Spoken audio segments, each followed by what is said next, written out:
I have often thought that December in Oxford carries a particular kind of weariness, as though the city itself remembers every disappointment its scholars have pressed into its pavements.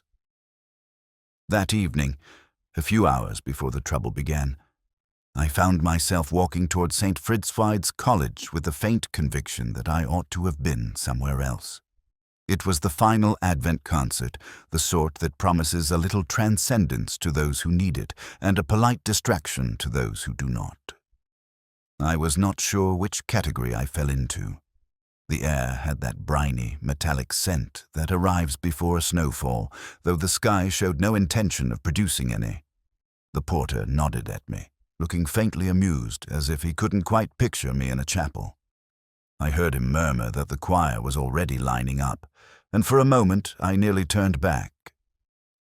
But the bells struck the quarter hour, with a sound uncannily like a reprimand, and I told myself there was no harm in listening to a little music before returning to my flat and its unwashed dishes. Inside the chapel, the candles wavered beneath currents of draught, slipping through stone joints older than most countries.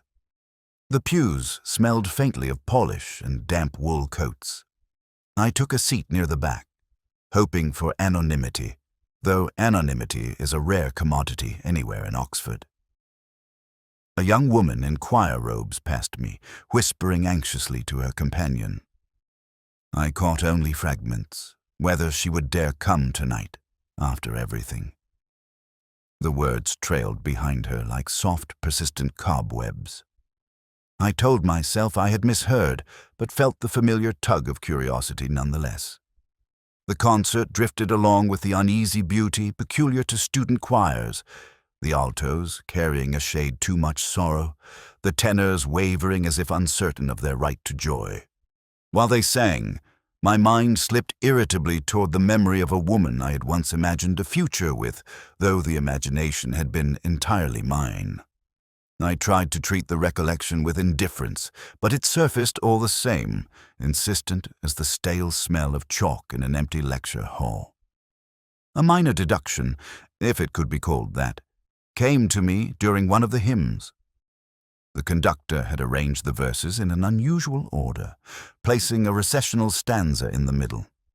Most listeners would not have noticed, but I had seen the hymn often enough to feel the shift, like a misaligned stone in a pathway.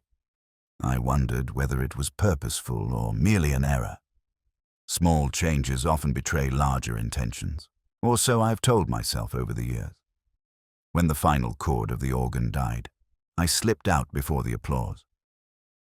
The path across the quadrangle glistened faintly, as if a thin glaze of cold had begun to settle.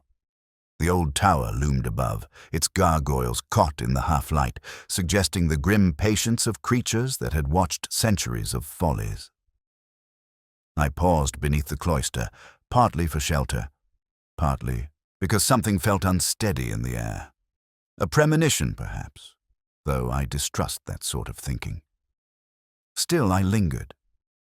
The verger, a gaunt, soft-footed man named Holloway, was pinning a notice to the bulletin board beside the chapel door. His hands trembled, though the night was not yet cold enough to warrant it. I greeted him, the words sounding more awkward than I intended. He replied in a voice that seemed reluctant to leave his throat, saying only that midnight mass was expected to draw an unusually crowded congregation. Then he added something under his breath about needing everything to go smoothly this year. I asked what had happened last year, but he gave a faint, evasive smile and folded his arms as though guarding an old injury. As I walked toward the gate, the bells began to toll again, slower now, more contemplative. Their notes drifted across the roofs, settling into the night with a weight I could not quite explain. I felt, abruptly, the prickling awareness that the city was poised for something, a shift, a breach, the subtle commencement of a story not yet willing to reveal itself. And though I could not have said why, I knew the quiet unease in Holloway's eyes would return to me before dawn, insisting that the bells had not rung entirely for worship, but for warning. I've learned over the years that certain silences carry their own premonitions. The one that settled over St. Frida's Wides during midnight mass was of that unsettling variety, the kind that hums faintly beneath the hymns and sits too comfortably beside the incense. I had arrived later than I meant to, slipping into a pew just as the procession began its slow advance toward the altar. The candles threw narrow rivers of gold along the stone floor, making the whole place look as though it had been carved out of an older, dimmer world. I told myself I was here only for the music. A small lie, but a familiar one. Lewis, seated beside his wife near the front, caught my eye with a half-smile that managed to be both dutiful and mildly exasperated. I wondered whether he expected trouble simply because I was present. If so, he was not wrong. Trouble has a way of finding me precisely when I most wish it wouldn't. The choir launched into a carol whose harmonies never quite settled, as though the composer had doubted every note. The sopranos carried a tremor, which I mistook at first for nerves. Then came a brief murmuring from the transept, a cluster of heads turning, a cough, a rustle of uncertainty. Most people dismissed it, sliding their attention back to the front, but I felt that faint, unhelpful tightening in my stomach that has preceded too many unpleasant revelations. A young acolyte drifted past me with a strained expression. I leaned slightly toward him, murmuring a question, and he replied in a whisper so thin it barely reached my ear. "Someone has collapsed in the side chapel." He darted back toward the chancel before I could press him further. I tried for a foolish moment to convince myself that fainting during midnight mass was hardly extraordinary. Heat, nerves, overly tight collars. The human body rebels at the most inconvenient moments. But something in the boy's eyes, a dash of panic poorly concealed, suggested a different species of trouble. I stood, ignoring the mild reproach of a man behind me, and walked down the aisle. The side chapel was darker, the candles fewer, the air colder in a way that had nothing to do with drafts. 3 people knelt beside a slumped figure. A woman in her 40s, I estimated, dressed simply, her head tilted at an unnatural angle. Lewis noticed me first, rising with that resigned look he has when duty interrupts domestic peace. He said softly that he thought she was gone, and from the pallor along her lips, tinged faintly blue, I found no reason to disagree. I crouched beside her. There was no smell of alcohol, no sign of a fall. Her eyes, half open, held the distant dullness of someone who had not expected to die tonight. Beneath the pew, barely noticeable, lay an envelope. I slipped it into my coat before anyone else saw. It was addressed to a single initial. K. Lewis asked whether I thought it was natural. I said nothing, because the word natural rarely applies to death in a chapel. He told the priest quietly that the service could not continue. A tremor spread through the congregation, a soft ripple of apprehension that no hymn could soothe. A small deduction arrived then, subtle as a moth brushing past the ear. The woman's gloves, thin wool, well worn, showed no indentation or residue that might suggest she had held the communion cup earlier. And yet the faint scent of wine lingered on her breath. It was the kind of inconsistency that felt both trivial and stubbornly important, though I didn't yet know why.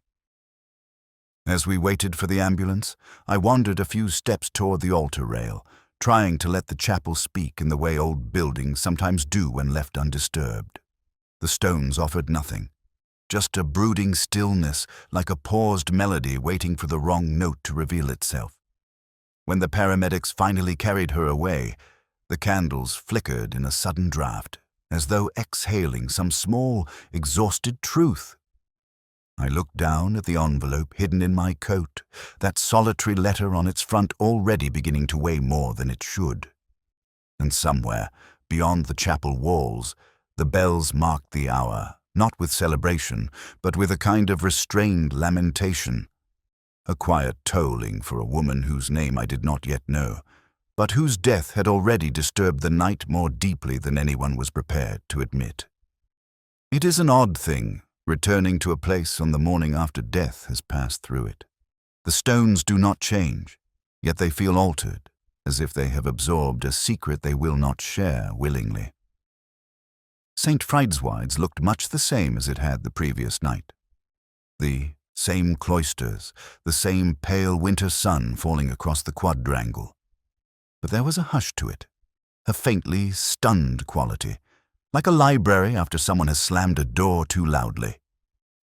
Lewis and I were shown into the dean's office, a room heavy with leather bindings and the faint aroma of old sermons. The dean, a man of polished courtesy, expressed his condolences with the kind of gentleness that comes from long practice. He told us her name, Dr. Catherine Lytton, formerly of their English faculty, though she had left the college under what he termed unfortunate professional tensions. He asked whether we believed foul play was involved. I answered that we did not yet know. The truth was that I had not stopped thinking about her gloves, or the wine on her breath that seemed to have arrived by an invisible route. Lewis flipped through the chapel attendance sheet while I studied the portraits on the wall. So many solemn faces of past masters, each looking faintly irritated at being disturbed. One portrait, a former choir director, I think, had eyes painted with such precision that they seemed to follow my movements. I felt a flicker of connection I couldn't articulate. We made our way to the chapel next. Its cold morning light stripped away the candle-lit warmth of the night before. The side chapel looked smaller in daylight, as though ashamed of the drama it had staged. A few scattered hymnals lay open, pages bent where they had been hastily dropped. On one page I noticed a penciled flourish, an absent-minded curve along the margin. Something in the shape reminded me of the loop in the handwritten K on the envelope in my coat. Coincidence, perhaps? Still, I traced it lightly with my thumb before closing the hymnal. The verger, Holloway, arrived with the cautious tread of someone who would rather have been anywhere else. He explained that Catherine had entered the chapel early, around 11:30, and had spoken briefly with one of the choir members. He hesitated when I asked which one. "A young man named Cross," he murmured, though the expression that crossed his face implied this was a detail he regretted offering. I stored the reaction away, another small stone in a path not yet visible. We walked together to the vestry, its air carrying the mingled scents of vestments, cold incense, and polish. Holloway showed us the chalice set aside from the service. Lewis examined it with the careful resignation of a man who has done this sort of thing too often. I noticed a faint streak of residue along its rim, thin as breath. Perhaps nothing. Perhaps everything. The mind plays tricks when it wants meaning too soon. From the vestry, we went to Catherine's former office, which the college had left undisturbed since her departure months earlier. Dust coated the desk like a thin, indifferent shroud. A few books remained: medieval poetry, liturgical studies, a translation treatise that bore her margin notes in tight, looping script. One note caught my attention. "Light is never where you expect it to be." A scholar's musing, perhaps, or the hint of a personal argument. Lewis remarked that nothing seemed out of place. I agreed, though something felt subtly wrong. Not an object misplaced, but an absence, a missing intention. As though she had come here once more before the service, hoping to find courage in familiar surroundings. Before we left, I paused beside the window. Students crossed the quadrangle below, unaware of the woman whose life had ended yards from where they now walked. The college bell tolled the hour, flat and unadorned in the daylight. I felt again that peculiar tightening in the gut, the kind that whispers that the simplest explanations have already begun to crumble. And though I could not yet articulate why, I sensed that St. Fridswide's had offered us only the surface of its truth. The deeper currents, the ones that matter, still moved quietly beneath the stone. There are days when the work proceeds with the steady, patient rhythm of a metronome, and others when every conversation feels like a hesitant note struck on a piano long overdue for tuning. That morning belonged firmly to the latter category. Lewis and I made our way through the college corridors with the cautious gait of men advancing through fog, aware of shapes, uncertain of their meaning. The stone underfoot carried the faint chill of night, while the scent of aging books drifted from half-open doors like a tired benediction. Our first meeting was with Dr. Lionel Hartcombe, whose office occupied the privileged corner of the English faculty. He welcomed us with a smile that didn't quite reach his eyes, the kind of expression perfected by academics who have learned to wrap their resentments in charm. He spoke of Catherine with an eloquence almost too nimble, describing her as brilliant, difficult, idealistic in unhelpful ways. When I asked when he had last seen her, he answered with a reflective tilt of the head, suggesting a careful selection of words before they were spoken. Somewhere in the recollection he offered a line from Haussmann, inverted in a way that jarred against my memory. I let it pass without correction. Misquotations are rarely innocent, but they often reveal more about the speaker than the poem. As we left, I noticed a crossword lying folded beneath a stack of essays on his desk, a nearly completed grid save for a single blank intersecting the clue, voice that echoes long after its source has vanished. The solution was obvious, but Hartcombe had left it unanswered. Lewis thought nothing of it. I thought perhaps too much. Our next encounter was with Margaret Elwood, the choir director. Her rehearsal room smelled faintly of chalk dust and varnish, the air vibrating with the ghost of last night's music. She greeted us with a guarded politeness, the sort reserved for uninvited guests who had nonetheless expected. She spoke of Catherine as one might speak of a weather pattern. Something once beautiful, later troublesome, always beyond control. When I asked whether Catherine had seemed anxious in recent weeks, Margaret hesitated for a flicker of a second too long, then said that everyone grows anxious near term's end, especially those with unfinished business. She busied herself with rearranging hymn sheets while she talked, though the sheets were already neatly aligned. It was the sort of fidgeting gesture meant to conceal discomfort. A small detail, but then most truths begin as small details ignored by those with less patience than Lewis and myself. As we were leaving, I noticed a scrap of manuscript paper pinned to the wall bearing a single phrase in Catherine's handwriting, light hidden in the wrong verse. A lyric, a note, or something else entirely? I copied it in my notebook without comment. Julian Cross was the last of the trio, a postgraduate with the nervous demeanor of someone perpetually bracing for a reprimand. He met us in the cloister garden, where frost clung stubbornly to the grass in thin silver threads. His voice wavered as he spoke of Catherine, admiration edging into something more fragile. He insisted he had barely spoken to her recently, yet the grief in his posture suggested otherwise. When I asked whether he had seen her before the service, he shook his head with such vehemence that it felt rehearsed. Some lies announced themselves through their precision. As he spoke, a pigeon scattered from the cloister roof with a sudden clatter of wings. Julian flinched violently, too violently for a man merely startled. Lewis raised an eyebrow at me, but said nothing. There are moments when silence is its own form of interrogation. By late afternoon, the sky had begun to dim, a low mist creeping into the college lanes. 3 conversations, 3 carefully tended facades, each polished, each cracked in its own way. And yet, as we walked back toward the lodge, I felt I'd learned very little about Catherine herself. Only the shadows she left behind in these people. Envy in one, regret in another, longing in a third. Somewhere between their words, the truth drifted, quiet, misshapen, waiting to settle in a place where it could no longer be ignored.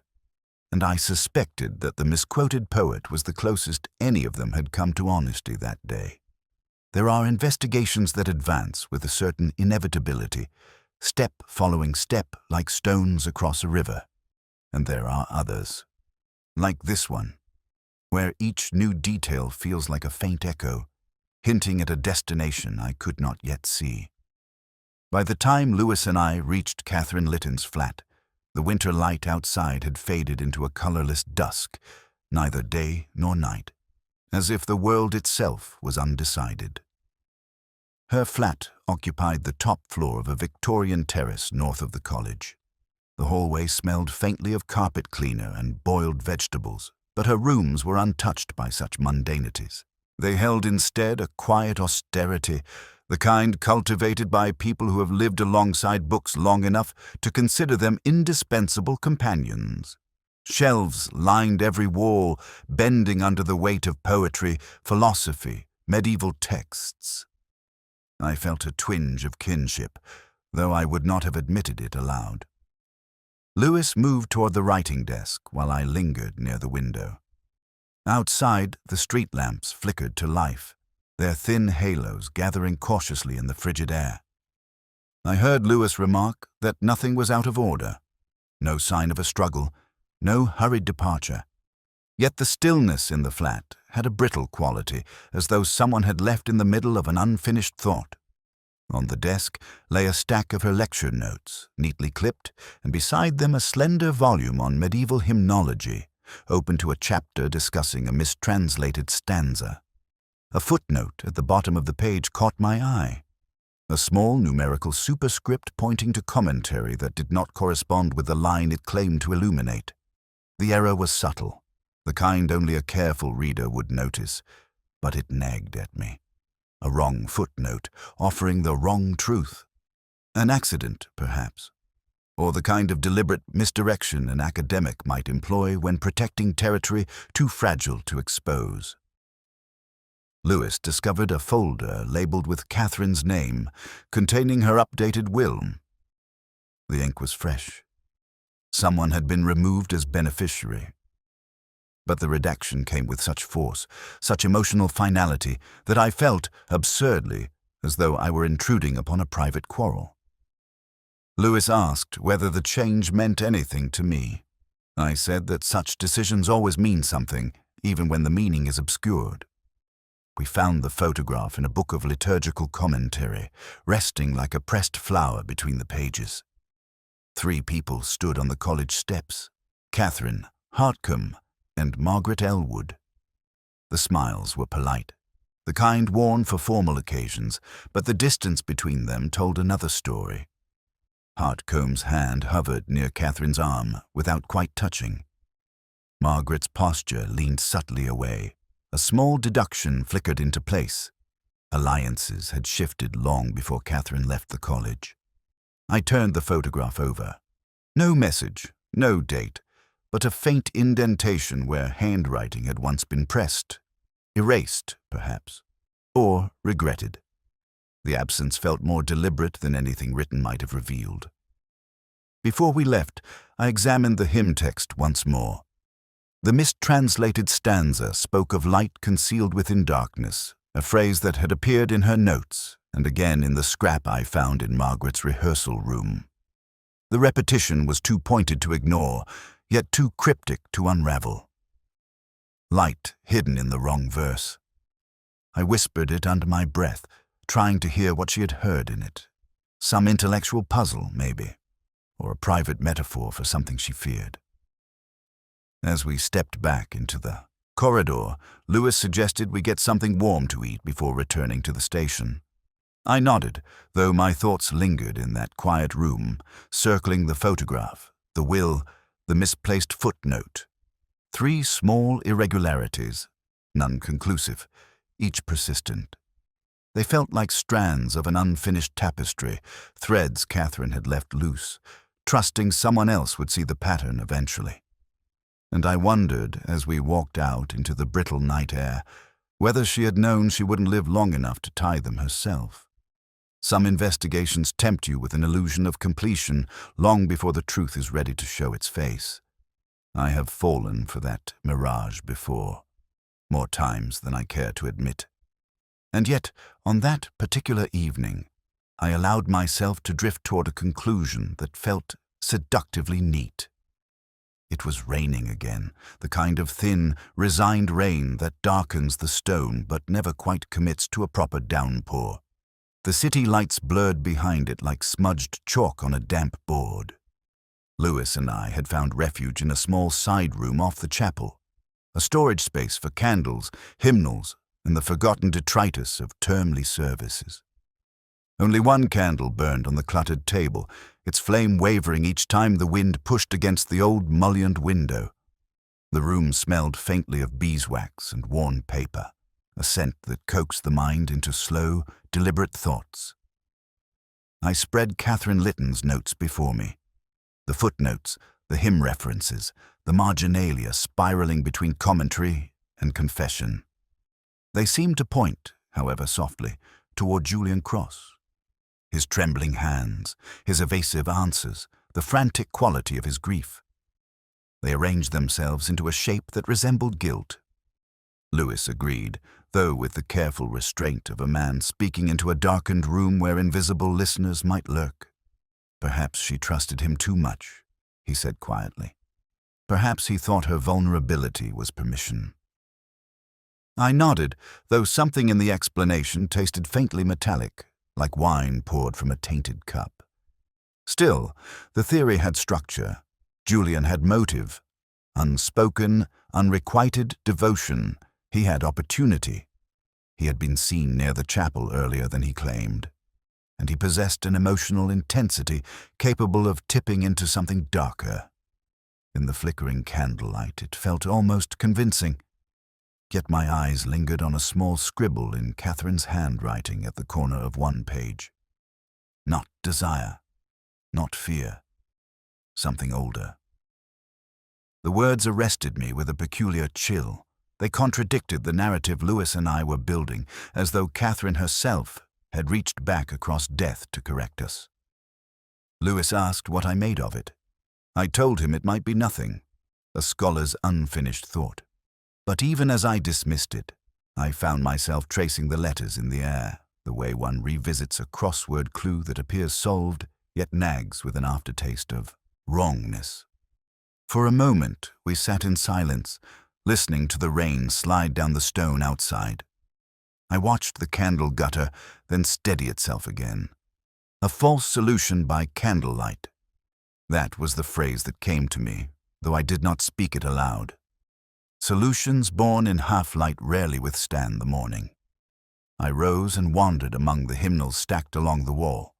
One book bore a slight indentation, the faint imprint of a leaf or a folded paper that had once rested inside.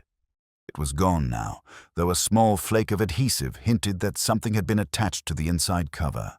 A note removed? A message taken? I felt a tremor of interest, but the significance eluded me like a melody heard through a closed door. Lewis, pragmatic as ever, said we would speak to Julian again in the morning. He looked tired, though he rarely admitted such things. I envied that simplicity. Weariness settles into me like winter fog, creeping through thoughts I would prefer to keep clear. Before leaving the room, I extinguished the candle with a slow breath. The smoke curled upward, pale and uncertain, then vanished into the draught. For a moment, the darkness felt absolute, as though the room wished to swallow whatever premature certainty we had constructed. Walking back through the cloister, I tried to convince myself that Julian Cross was our culprit, that his contradictions formed a net strong enough to hold the case. But beneath that scaffold of logic lay a quieter intuition, whispering that something essential had been misplaced, a word in the wrong verse, a footnote pointing to the wrong truth. And though I couldn't yet articulate it, the night seemed to murmur that what we had was not a solution at all, only the fragile comfort of believing we were close. I sometimes think the most unsettling discoveries are not the ones we see clearly, but the ones that arrive half destroyed, half swallowed by circumstance, as though the truth itself were reluctant to exist. The diary page came to us in precisely that fashion, brittle, charred around the edges, and missing the very lines that might have saved us from a great deal of uncertainty. Perhaps that was why it lingered in my mind long after we had left Margaret Elwood's office. We had gone to see her mid-morning, the sky outside an indifferent grey that made the stone corridors feel colder than they were. Margaret greeted us with a restraint that bordered on fatigue, as though sleep had eluded her by several hours. She explained that she had been clearing out old choir materials when she noticed a scrap of burned paper in the fireplace. Not entirely ash, but not quite legible either. She offered it to us with a careful neutrality that felt practiced. Lewis spread the fragment on her desk, smoothing it gently with the back of his hand. The center of the page had burned away, leaving only a crescent of writing around the edges. A date at the top, the ink thinned by heat, placed it, roughly 6 months earlier. Beneath it, one fragment read the night in the library, and another, further down, what she knows. The ellipses were not mine. They were the diary's own wounds. Lewis asked Margaret if she recognized the handwriting. Her answer arrived with the softness of a half-swallowed truth. She believed it belonged to Catherine. I watched her as she said it. The slight tightening at the jaw, the eyes that didn't quite settle. Grief, perhaps. Or guilt. But guilt is a tricky emotion to diagnose, even for those of us who have practiced the art longer than is healthy. I asked why she had burned it. She insisted she hadn't, that she'd found the ashes that way. The explanation floated in the air, oddly weightless, lacking the defensive urgency that accompanies most lies. And yet something in her posture, the way her hand rested protectively on a stack of sheet music, made me feel she was concealing something, even if only from herself. While Lewis continued his questions, my attention drifted toward the shelves along the wall. A series of hymnals sat arranged by color, but one volume, a pale green one, leaned ever so slightly out of alignment. A trivial detail, absurdly small. Still, I pulled it free. Inside, tucked between 2 pages, lay a slip of paper. Not a diary page, but a notation in Catherine's handwriting, the wrong voice in the right place. No more than that. A cryptic observation, perhaps, or the remnant of an argument. But its presence there, hidden, yet not hidden well, suggested Catherine had come to Margaret seeking something, or fearing something. I slipped the note into my pocket before Lewis noticed.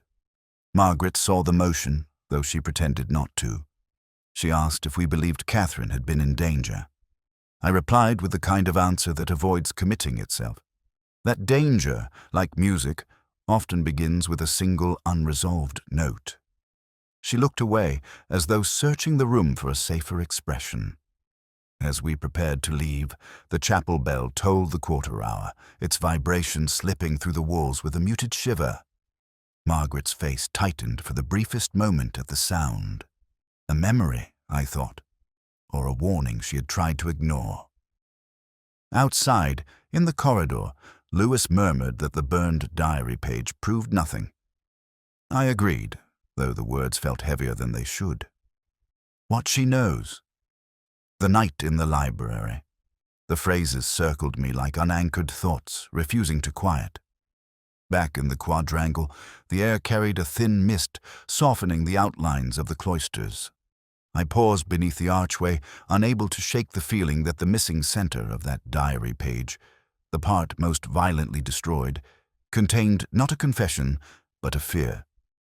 Something Catherine had intended to voice, and someone else had intended to erase. And though we left the college with no answers, I felt for the first time that we were closing in on the shadow of the truth, the kind that flickers, hesitant, just beyond the reach of the lamp. There are moments in an investigation when the world seems to pivot by a fraction, offering a new angle on a scene you thought you understood. For me, that shift came in the form of an old hymn, a text I'd read years earlier, long before Catherine Lytton's name had lodged itself in the back of my mind like a splinter. It surfaced again now, quietly, like a submerged bell tolling in water.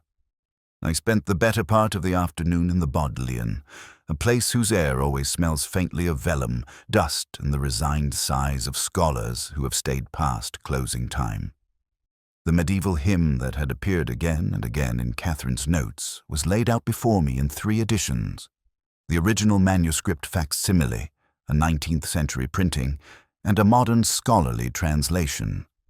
The stanza she had marked most aggressively was one concerning the concealment of divine light. Yet in the manuscript, the phrasing was subtly different. Not concealed, but reversed, as if the light had been placed backward in the wrong frame.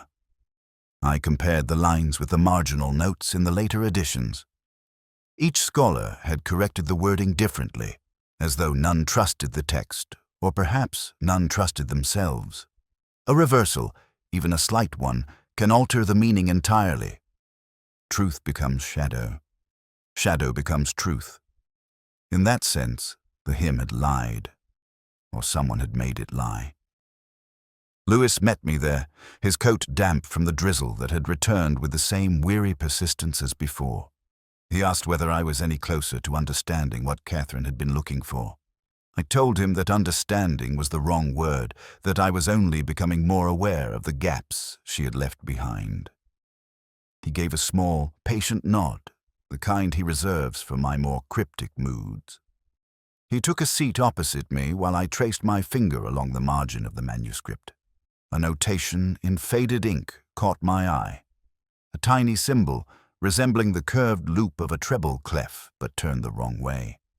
It appeared beside the stanza Catherine had underlined in her own notes, a musical symbol marking a textual error. I felt a slight tightening behind my ribs, the hint of a deduction taking form. Music and words intertwined. Margaret Elwood's domain, not Hartcomb's. Lewis remarked that the choir had been rehearsing that hymn the night Catherine died. The comment was offhand, a simple recollection, but it struck me like a pin against glass. If the hymn had been altered, reversed, concealed, whatever term one preferred, then someone with musical authority would have noticed. Someone who read music the way others read confessions. We left the library just as the early evening settled over Oxford, the streets glistening with damp.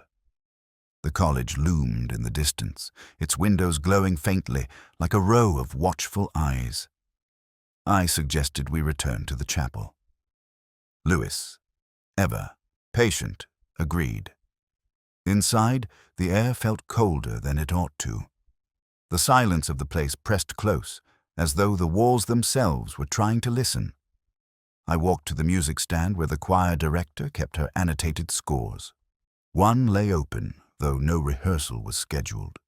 The hymn, the same hymn, was marked with fingerings, breath notes, and a single correction. A small cross-out near the stanza about hidden light. The correction matched the manuscript's original phrasing, not the modern printings. Margaret had known the error. She had known exactly where the hymn lied. Lewis asked whether it meant anything. I told him that everything meant something, but not always in the order we wished to see it. As I spoke, I noticed an indentation on the carpet near the side chapel, a shallow depression, as though someone had stood there for a long time, waiting for a moment they had both feared and rehearsed. When we left, the chapel's great window cast long, distorted reflections across the paving stones outside. Light in the wrong place. Truth bent through glass. I could feel the case tilting beneath us, the false solution falling away, leaving behind only the faint, insistent hum of a story we had not yet learned to read. And somewhere in that hum, quiet but undeniable, the hymn continued to lie, and waited for us to ask why. There are hours of the night when Oxford feels almost too quiet, as if the city were holding its breath in anticipation of an unseen trespass. It was during one of those hours, close to midnight, the sky bruised with cloud, that Lewis phoned to say a light had been reported in the chapel archive. I remember pausing beside my window, listening to the soft tick of the radiator, before reaching for my coat with the faint, unwelcome certainty that we were about to step into a moment the case had been preparing for us. The quad was empty when I arrived, the frost beginning to gather in shy patterns across the paving stones. Lewis stood near the chapel door, hands in his pockets, his breath drifting in pale clouds. He murmured that the porter had seen a shadow moving inside the archive, but had been too unnerved to investigate alone. I replied that fear, like music, has perfect timing when it chooses. We slipped into the chapel. The air was colder than it should have been, holding the faint metallic smell of extinguished candles. A thin beam of light crept from the archive room at the far end, spreading across the floor like a path we had not been invited to follow. My footsteps felt too loud, though in truth they made almost no sound at all. When we reached the doorway, Lewis pushed it open with the gentleness of a man afraid of disturbing a dream. Inside, we found Julian Cross, his shoulders hunched, his face as pale as the pages he clutched. He looked up at us with the fragile defiance of someone who has already rehearsed his guilt. He whispered that he had only wanted to find something that might explain what had happened to Catherine. Lewis asked what he hoped to discover here. Julian gestured vaguely at the shelves. Tall, dust-lined, filled with centuries of choral scores, church records, and boxes of brittle correspondence. He said he had heard rumors that Catherine had been researching something in the archive before her death. A hidden transcript, perhaps, a letter, a clue to the bitterness that had grown between her and the college. I asked him what bitterness he meant. His eyes flicked toward the nearest shelf before settling on the floor. He said it was not his place to speak of things he had only overheard. But the trembling in his hands, the slight quivering of the lamp he held, revealed fear of the kind that grows from knowledge, not speculation. Lewis remained at his side while I wandered between the towering shelves. The archive always reminded me of a stone belly, vast, echoing, heavy with the indigestion of history. My fingers drifted along the spines of hymnals until they reached a box labeled Choir Correspondence, 2008-2015. The label was smudged, as though handled many times. I opened it. Among the letters and rehearsal notes lay a sealed envelope, its edges yellowed, addressed not to Catherine but to her, a simple pronoun written in a hurried, slanted hand. I held it to the light. The seal had never been broken. Whatever was inside had waited years for someone else's courage. Julian stepped closer, asking if I had found something. I did not answer immediately. Instead, I turned to a second box, an unlabeled one, shoved behind the first. Inside was a photograph, the choir during rehearsal, the same night marked on the back with a terse inscription.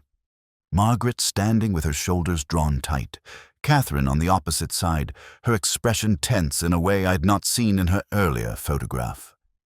The distance between them spoke a language older than speech. Lewis remarked quietly that these images suggested a tension none of them had admitted. I nodded, though my attention was fixed on the strange indentation across the bottom of the photo, as if someone had pressed a thumb there in anger or fear.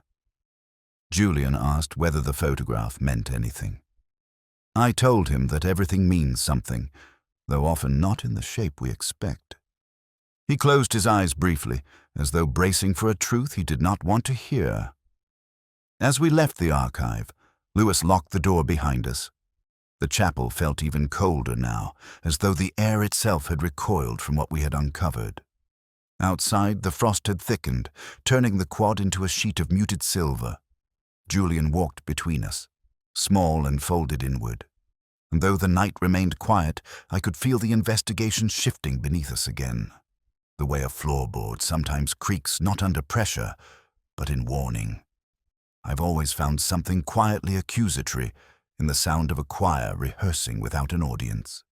The voices echo more, sharply, the mistakes cling longer in the rafters, and the silences between phrases feel less like pauses and more like questions. It was during such a rehearsal, late in the afternoon, the chapel empty except for me and the ghosts of those who had sung before, that the case shifted again, though in a direction I had resisted acknowledging.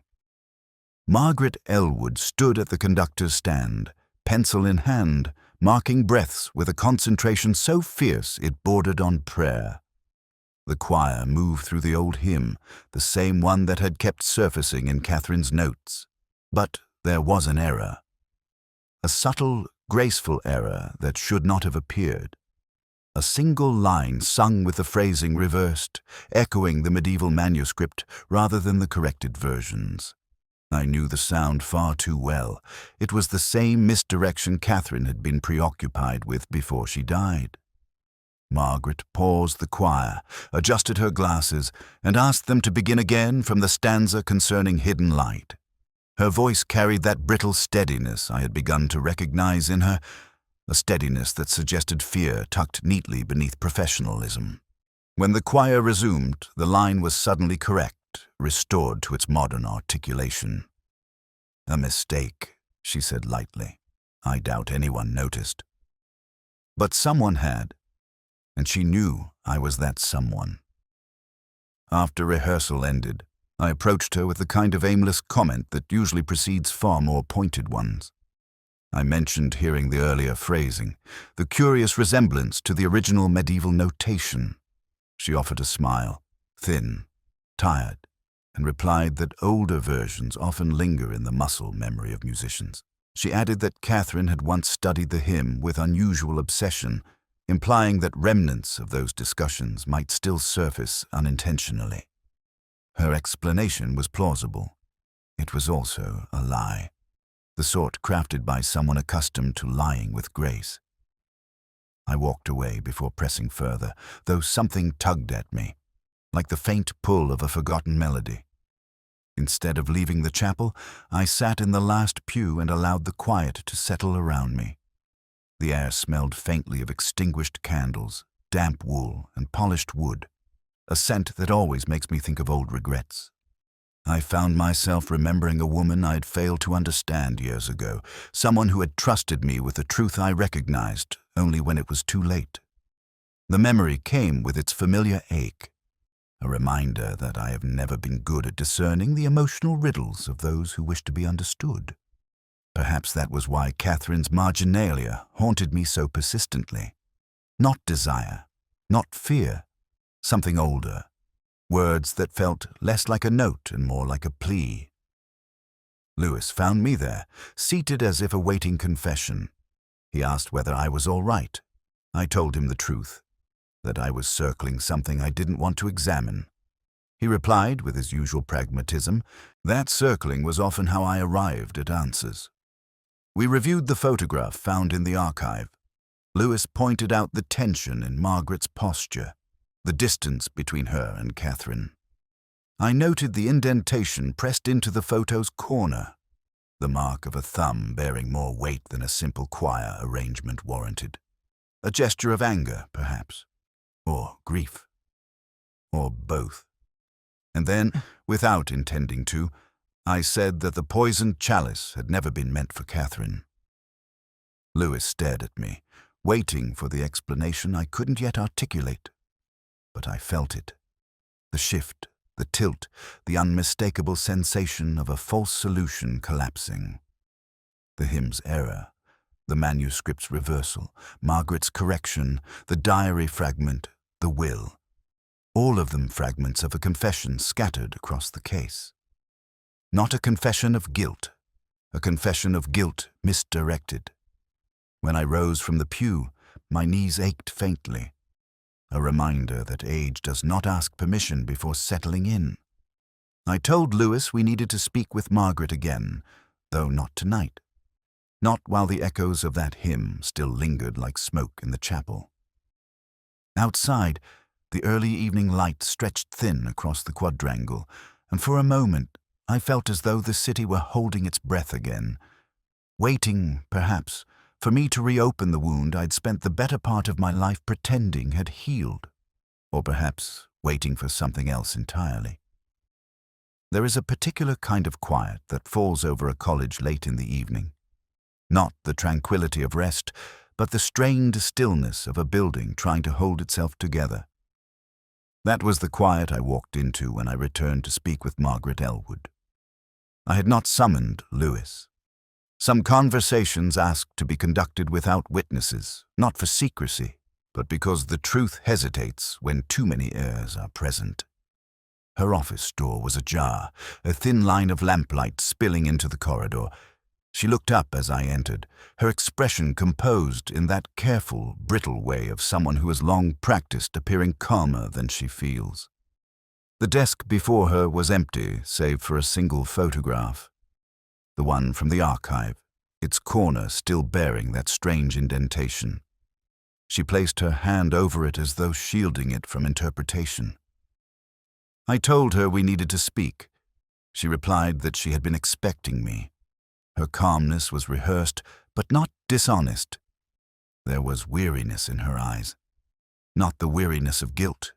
At least, not only guilt, but the weariness of someone who has tried, for months, to contain something too heavy to manage alone. I asked about the hymn error, the one she had corrected too quickly during rehearsal, the one that belonged not to the modern score, but to the manuscript Catherine had been studying.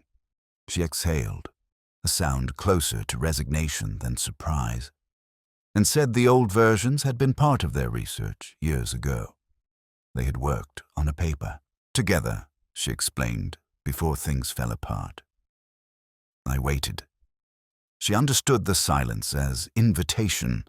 She said Catherine had come to her shortly before her death. Frantic, convinced she had uncovered an academic deception that would destroy someone's reputation.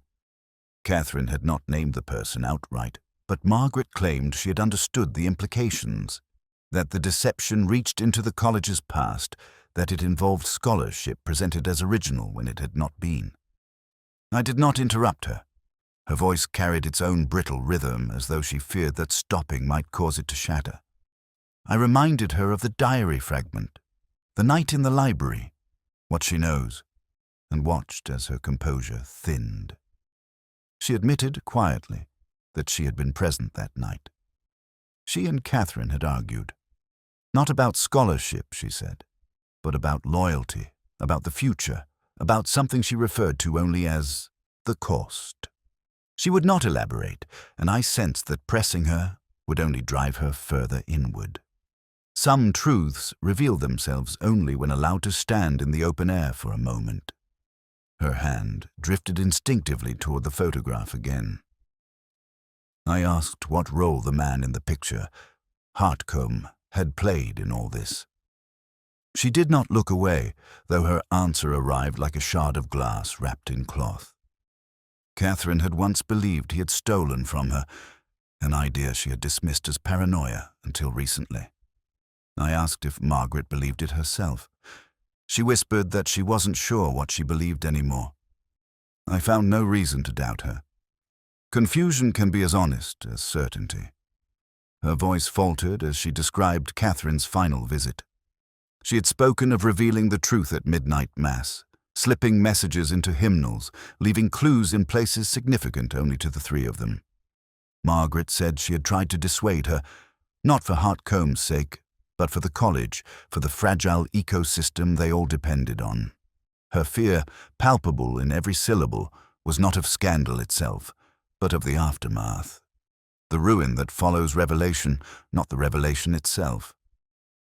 I asked, finally, the question I had been circling, whether she believed Catherine feared for her life. Margaret closed her eyes as if listening to a distant verdict. She said Catherine had been afraid of something, but not of violence. Afraid of breaking something she could not repair. When I rose to leave, she asked whether I thought the truth would help anyone now. I answered only that truth rarely helps. It simply refuses to stay buried. Outside, the corridor smelled faintly of cold stone and something like regret. And walking back through the quadrangle, I found myself wondering not what Catherine had meant to confess, but whom she had meant to save. In the hours after a confession, or something that resembles one, the mind has a way of circling the point of impact without ever touching it directly. I walked back toward St. Fridswide's chapel with that same restless orbiting, as though the truth were a wounded animal that might retreat again if I approached too abruptly. Dawn had not yet broken, but the sky held a faint thinning of darkness, a promise of morning that felt too gentle for what was left of the night. Lewis joined me at the gate, his coat buttoned poorly, his expression carrying a weary resignation I had come to recognize. He asked whether Margaret had said enough. I replied that enough is a treacherous word. It suggests clarity where only shadows exist. He muttered that shadows had caused us trouble before, then followed me through the cloister, our steps softened by a film of overnight frost. The chapel door creaked open with the slow reluctance of a place accustomed to secrets. Inside, the air was still, as though holding the last breath of the choir's rehearsal from the night before. I walked down the aisle, letting my fingers brush the edge of each pew. It was a pointless gesture, but I felt compelled all the same, as if the wood might remember something we had missed. Lewis remained near the entrance, respectfully distant. He has always known when I need silence more than conversation. Near the altar, the chalice sat upon a linen cloth, polished and innocent. I crouched beside it, remembering the faint wine scent on Catherine's breath, the taste she should not have had. And in that moment, I knew with the clearness that comes only after exhaustion that the chalice had never been meant for her. It was an intuition, nothing more, but it aligned too neatly with the fragments we had gathered. The mistranslated hymn, the damaged diary page, her abrupt change of will, the trembling guilt in Margaret's voice. Lewis stepped closer, asking whether something had finally fallen into place. I told him that things fall into place only when we stop forcing them into patterns they resent. He gave a soft, humorless huff, his version of agreement. Light began to seep through the stained glass window behind the altar, hesitant, pale, brushing color across the cold stones. The first figure it caught was the carved angel above the choir stalls, its face tipped upward as if waiting for absolution it knew would not come. It was that shift in color, a red sliding into gold, a blue dissolving into gray, that made me understand why Catherine had been so fixated on the idea of reversed light. So much of the world is simply misdirected illumination, truth distorted through the wrong pane. I rose slowly and told Lewis that we needed to speak to Hartcombe. His reputation, his charm, his carefully constructed history. All of it depended on scholarship that may not have been his. Lewis frowned, asked whether I thought he had killed for it. I shook my head. No. Hartcombe's sins were quieter ones. Vanity, cowardice, the endless hunger for recognition. But desperation? No. That belonged to Margaret. Not as a murderer, but as someone who had tried to prevent a scandal she believed would destroy them all. I walked toward the side chapel where Catherine had collapsed. The stone felt colder here, as though holding a different memory. I told Lewis that Margaret had poisoned the chalice meant for Hartcombe, fearing exposure, fearing the unraveling of everything she had built her life upon. But Catherine, arriving early, troubled, seeking a moment of private resolve, had taken the first sip instead. A tragic irony, cruel in its symmetry. Lewis whispered that he would fetch her. I said there was no need to hurry. Margaret would understand the inevitability of it. We remained there until the light grew stronger, warming the colors in the stained glass saints until they seemed almost to breathe. Oxford, with its libraries and regrets and unspoken betrayals, was waking around us. As we stepped outside into the soft beginning of morning, Lewis asked what I made of it all. I told him that truth rarely comforts. It merely persists. And sometimes, if we are lucky, it catches the light differently for a moment, allowing us to see not justice, but understanding. He nodded. We walked on. Behind us, the chapel window glowed faintly, as though holding the last quiet flicker of Catherine's unfinished song.